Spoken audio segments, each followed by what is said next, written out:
Bismillahirrahmanirrahim. Assalamualaikum warahmatullahi wabarakatuh. Selamat pagi semuanya. Kembali lagi dengan saya Kasnadita Dwi Saputra dari Universitas Negeri Surabaya dengan NIM 20051214086. Dan saya berasal dari Fakultas Teknik jurusan Teknik Informatika, Program Studi Sistem Informasi. Kali ini kita akan belajar sedikit tentang apa itu Higgs Ratio Max atau biasa yang kita kenal dengan HRN di dunia teknologi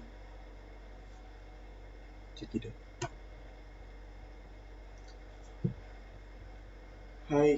Higgs Ratio Max. Apa itu sih? Apa itu HRN?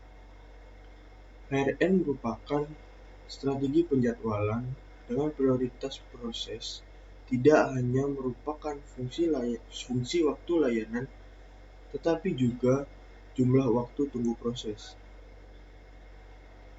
Begitu proses mendapat jatah pemproses, proses berjalan sampai selesai. Algoritma HRN ini merupakan pengembangan dari SJF hingga non-preemptive yang merupakan penjadwalan berprioritas dinamis, penjadwalan untuk mengoreksi kelemahan SJF, dan adalah strategi penjadwalan dengan prioritas proses, tidak hanya menggunakan fungsi waktu layanan, tetapi juga jumlah waktu tunggu proses. Begitu proses mendapat jatah, proses berjalan hingga selesai. Masih pada bingung? Ayo kita lanjut. Adapun rumus HRN yaitu prioritas sama dengan waktu tunggu ditambah waktu layanan dibagi waktu layanan. Mengapa waktu layanan? Karena waktu layanan muncul sebagai pembagi, maka job lebih pendek berprioritas lebih baik. Karena waktu tunggu sebagai pembilang, maka proses yang telah menunggu lebih lama juga mempunyai kesempatan lebih bagus. Algoritma ini dikembangkan oleh Briggs Hansen untuk memperbaiki kelemahan algoritma SJF. Mengapa disebut HRN? Karena waktu tunggu ditambah waktu layanan adalah waktu tanggap, yang berarti waktu tanggap tertinggi yang harus dilayani terlebih dahulu.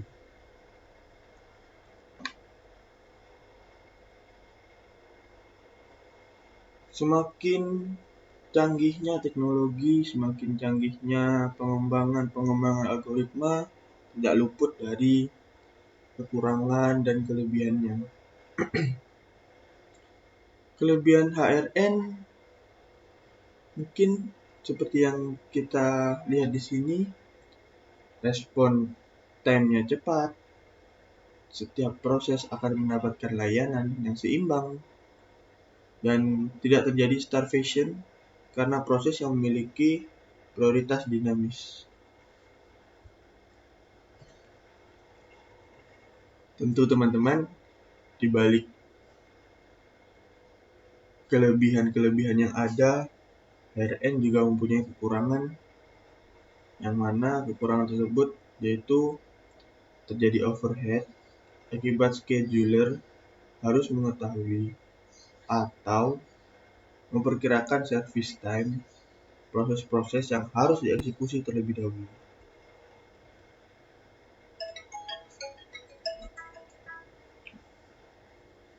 Kita ambil contoh kasus.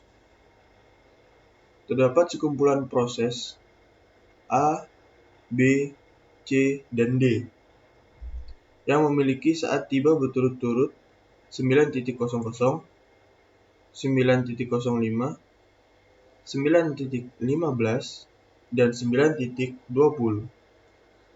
dengan lama proses berturut-turut 20, 15, 5, dan 25. Tentukanlah kapan saat mulai, saat rampung, dan lama tanggap dari masing-masing proses dengan kategori penjadwalan Height Gas Ratio Max. Berikut penjelasannya. Bisa kita lihat di tabel ini, kita bisa melihat tabel B, C, dan D memiliki tiba masing-masing selama 15, 5, dan 0. Rasio penaltinya, atau biasa kita kenal dengan RP, yaitu 15 untuk yang proses B, yaitu 15 ditambah 15 dibagi 15. Kita mendapatkan 1 poin. Untuk yang C,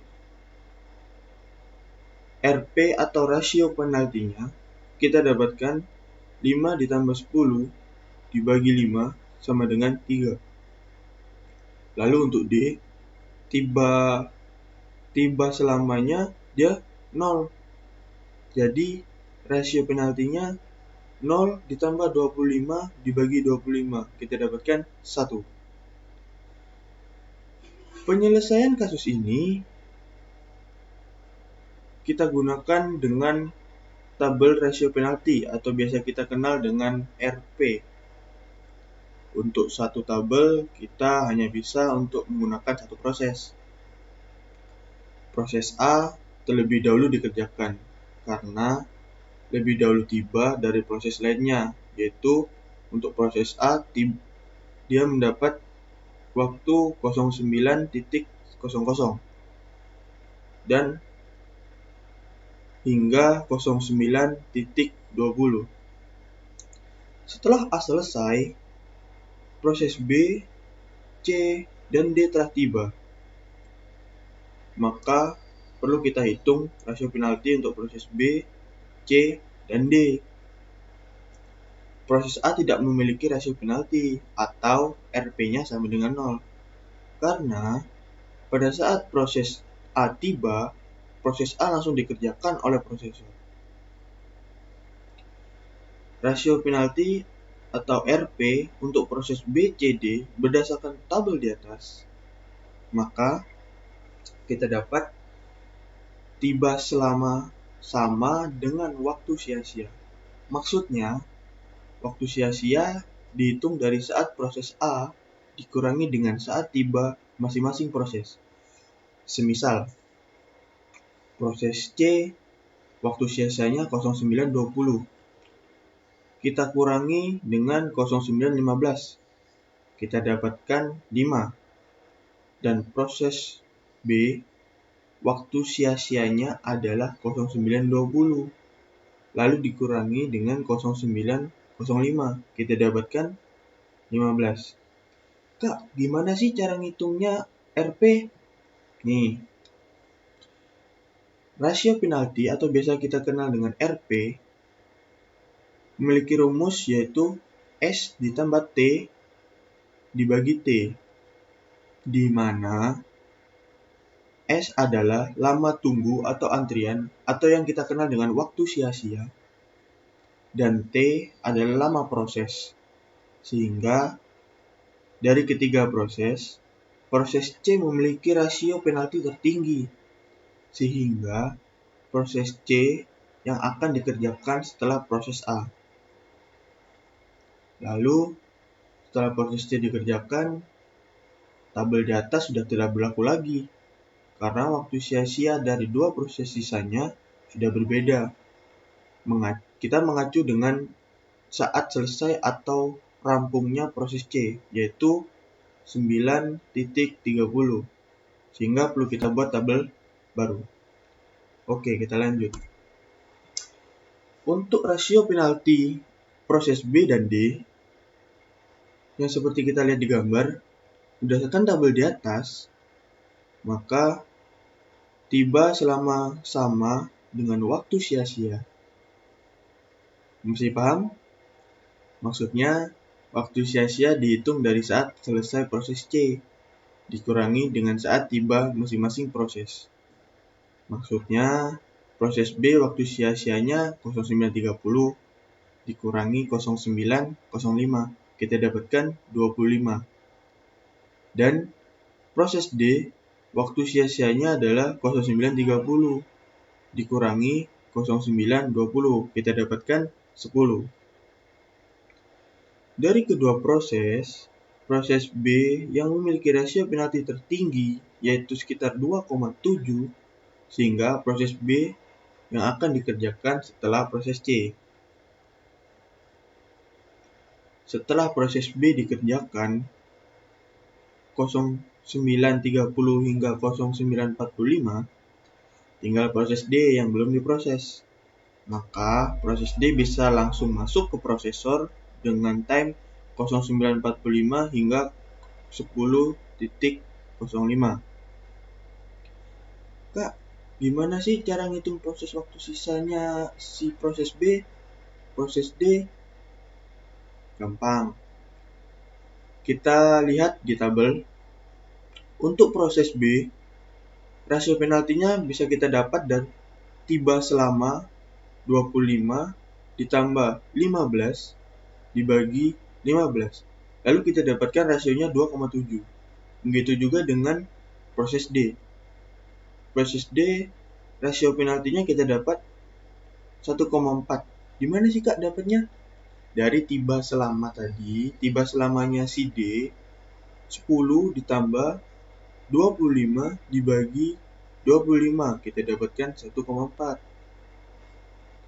Lanjut, contoh kasus. Contoh lagi. Saat tibanya tidak sama.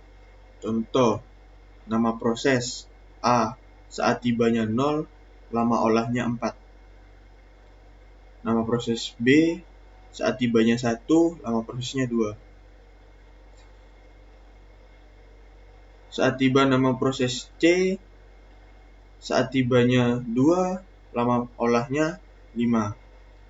Lalu nama proses D, saat tiba 3, lama olahnya 8. Dan nama proses E, saat tiba 4, lama olah 4. Pada saat 0, hanya ada A. Maka A diolah terlebih dahulu. Pada saat 4 atau lama olah 4, A rampung alias selesai. B, C, D, dan E telah tiba di perhitungan. Masih kurang jelas? Rasio penalti kita jelaskan. Proses cara penghitungan rasio penalti yaitu proses lama tunggu si B kita yaitu 4. Di mana sih Kak dapatnya 4? 4 kita hitung pada saat tiba atau pada saat selesai rampung proses A, yaitu untuk rasio penalti B 4 dikurang 1 sama dengan 3. Rasio penaltinya 3 ditambah 2 dibagi 2. Kita dapatkan 2,5.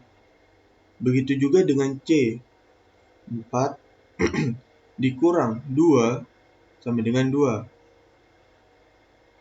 Rasio penalti proses C 2 ditambah 5 dibagi 5. Kita dapat 1,2. Untuk rasio penalti D 4 dikurang 3 sama dengan 1.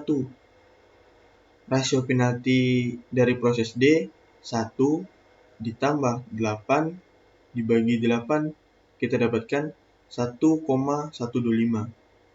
Dan yang terakhir, proses E 4 dikurang 4 sama dengan 0. Rasio penaltinya 0 ditambah 4 dibagi 4, kita dapatkan 1. Rasio penalti tertinggi pada B 2,5. B diolah pada saat 6.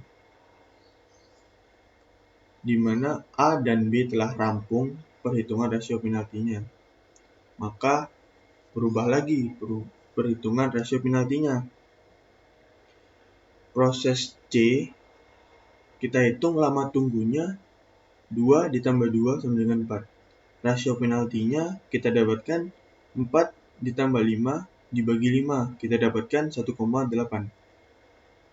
Lalu untuk proses D, lama tunggunya kita dapatkan 1 ditambah 2 sama dengan 3. Rasio penaltinya 3 ditambah 8 dibagi 8. Kita dapatkan 1,375. Oke, untuk proses E, lama tunggunya kita dapat 0 ditambah 2 sama dengan 2. Mohon maaf, ini salah ketik. 0 ditambah 2 kita dapatkan 2. Lalu rasio penaltinya 2 ditambah 4 dibagi 4 sama dengan 1,5. Untuk saat ini, rasio penalti yang tertinggi ada di C, yaitu sekitar 1,8. Maka C diolah. Pada saat time ke-11, A, B, dan C telah rampung atau selesai. Perhitungan rasionya atau perhitungan rasio penaltinya kita hitung lagi. Untuk proses D, lama tunggunya 3 ditambah 5 sama dengan 8. Maka kita peroleh rasio penaltinya 8 ditambah 8 dibagi 8. Berarti kita dapat 2. Untuk proses yang E, kita dapat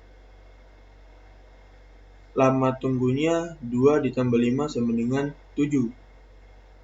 Rasio penaltinya kita dapat 7 ditambah 4 dibagi 4, yaitu 2,75. Rasio penalti tertinggi terdapat pada E, maka E diolah terlebih dahulu. Pada saat 15 time, A, B, C, dan D, A, B, C, dan E telah rampung, maka D diolah. D diolah, hasilnya akan mendapatkan seperti ini. Nama proses A, saat tiba 0, lama olahnya 4. Saat mulai, proses A dari 0. Saat rampung, proses A time 4. Lama tanggapnya 4. Lalu untuk yang B, bisa kita lihat saat tibanya dia di time 1. Lama olahnya di time 2. Saat mulainya di time 4. Karena setelah dari proses A, yaitu proses A setelah rampung di time 4, maka proses B mulainya di time 4. Lalu proses B saat rampungnya di time 6.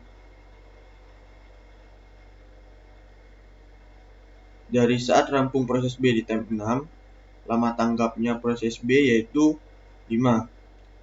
Untuk proses C, saat tibanya 2, lama olahnya 5, saat mulainya 6.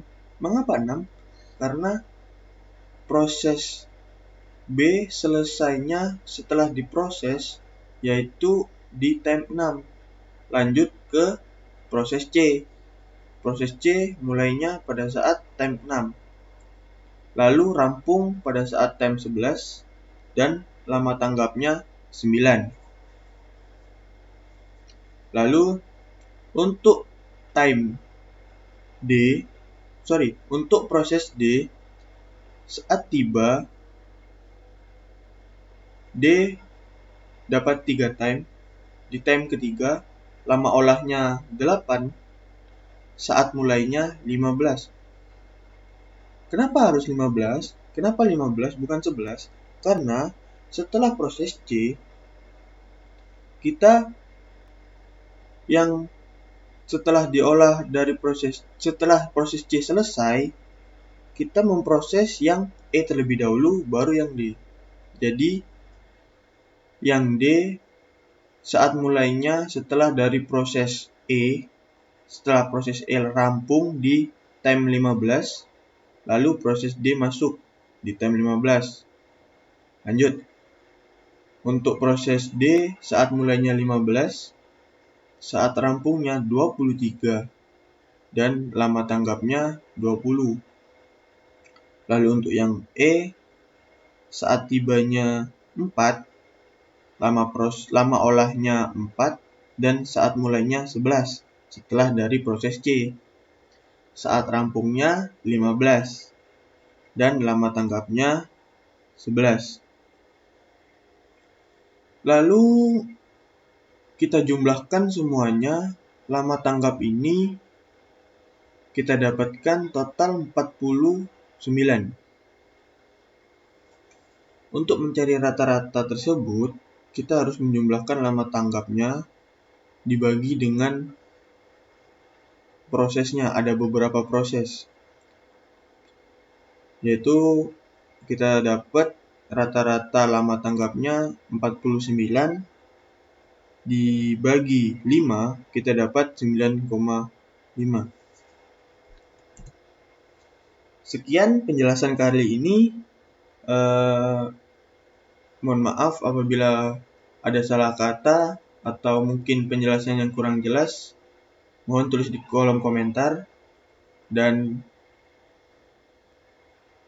saya mohon maaf apabila ada kekurangan. Terima kasih. Wabillahi taufiq wal hidayah. Wassalamualaikum warahmatullahi wabarakatuh.